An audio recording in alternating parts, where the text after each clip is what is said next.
എല്ലാ സൺഡേസിലും നമ്മുടെ നാട്ടിലെ കുറച്ച് വീടുകളിൽ നിന്ന് കുറച്ച് ഫുഡുകളൊക്കെ അവരവർക്ക് പറ്റുന്ന എത്ര ഫുഡ് തരാൻ പറ്റുമോ അത്ര ഫുഡുകൾ നമ്മൾ കളക്ട് ചെയ്തിട്ട് ഗുരുവായൂർ ഈ വഴിയിലൊക്കെ ഇരിക്കുന്ന ആളുകൾക്ക് നമ്മൾ ഫുഡ് സപ്ലൈ ചെയ്യാറുണ്ട്. സോ ഇന്നത്തെ വീഡിയോ അതാണ് കേട്ടോ.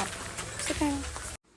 അങ്ങനെ ചോറുപതികളൊക്കെ ആയിട്ട് ഞാനും അമ്മയും കൂടി ഗുരുവായൂർക്ക് പോവാണ്. വീടിൻ്റെ അടുത്തുള്ള ചേച്ചിമാരെ നിന്നൊക്കെ കളക്ട് ചെയ്ത് പോകുന്ന വഴിക്ക് നല്ല മഴക്കാറുണ്ടായിരുന്നു കേട്ടോ. മഴ എന്നൊക്കെ വെച്ചാൽ ഒന്നൊന്നര മഴയാണ്. സമയം വന്നുകൊണ്ടിരിക്കുക. എന്തായാലും മഞ്ഞയും പോക്ക് നടക്കില്ല. പക്ഷേ ഓട്ടോ വിളിച്ച് പോകാനുണ്ട്.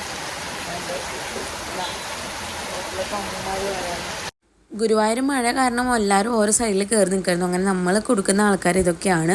സോ നമ്മളെപ്പോഴും വിചാരിക്കും ഭക്ഷണം എല്ലാവർക്കും കിട്ടുന്നുണ്ടല്ലോ, പണ്ടത്തെ പോലെ നല്ലല്ലോ, എല്ലാ സൗകര്യങ്ങളും ഉണ്ടല്ലോ. പക്ഷെ എന്നാൽ അങ്ങനെയല്ല, ഇപ്പോഴും കുറേ ആളുകൾക്ക് അന്നം കിട്ടാത്ത ആളുകളുണ്ട്. സോ നിങ്ങളെക്കൊണ്ട് ഇതുപോലെയൊക്കെ ചെയ്യാൻ കഴിയുമെന്നുണ്ടെങ്കിൽ നിങ്ങളും ചെയ്യാം. നമ്മൾ ഒരു ദിവസമാണ്, ഞായറാഴ്ച ഒരു ദിവസം മാത്രമാണ് നമ്മളിത് ചെയ്യാമെന്ന് നമ്മുടെ നാട്ടിലുള്ള എല്ലാവരും കൂടി ഒത്തുചേർന്ന് ചെയ്യുന്ന ഒരു കാര്യമാണ്. സോ നിങ്ങളുടെ നാട്ടിൽ നിങ്ങൾക്ക് ചെയ്യാൻ പറ്റുമെങ്കിൽ ചെയ്യാം.